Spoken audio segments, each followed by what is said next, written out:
Thank you guys so much for sitting down with us. I loved the film. And the thing I loved the most was you couldn't really figure out who was the bad guy. Kind of as your character figured it out, we did too.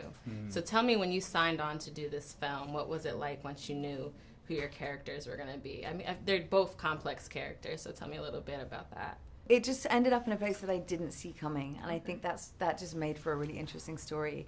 The twists that this movie takes are very intense and really well constructed, to the point where, yeah, I was as surprised as everybody else will be. But that is what life is like. It's not kind of black and white. It's pretty grey, and people are doing their best under really strange circumstances. And yeah, that kind of surprise makes for good movie making. Definitely. I think when I came onto it, the characters were entirely different. The idea of it was the same, shutting down the city and there being a clock on the city. The politics of the ramifications, the political ramifications of it were the same. But Andre was not Andre. Right. Frankie was a man. Yeah. The two,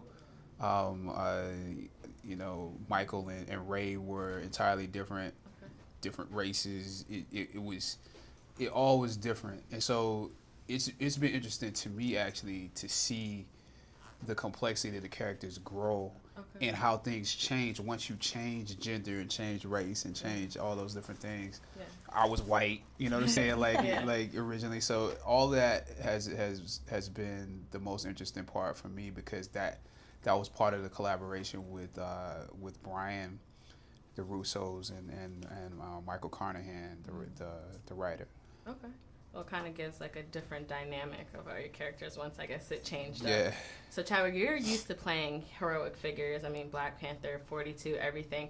But your character kind of went through a little bit of a change. He was this trigger-happy, cop, and then he went against the badge, when he found out what was going on. So tell me a little bit about that. Like, what was it switching up, being this trigger-happy, pro-blue character to someone who turns against them at the end? It's funny because the character, is very pro-blue, but it's pro-blood more so. It's because of his father. It's because his father took on this. This is a family business for him.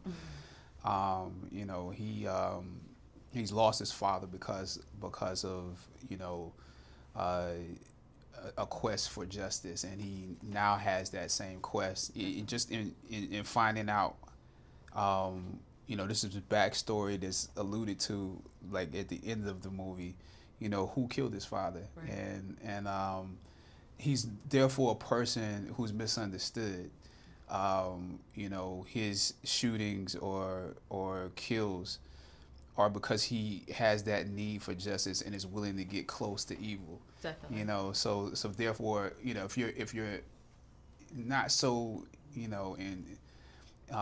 courageous or willing to, you're not gonna have kills. You're not gonna have shootings because you didn't get close. You weren't brave enough to get close to that. Look the devil in the eye. Yeah, a lot of cops, if you ask them, have they been in a gun battle, they haven't been, because they really don't want that smoke. You know what I'm saying? Exactly. So he's misunderstood for that reason, and therefore is the best person to therefore judge right and wrong according to his code. He's not perfect, but his code is more true than a person that has never been there. All right. Well, thank you guys. Thank you.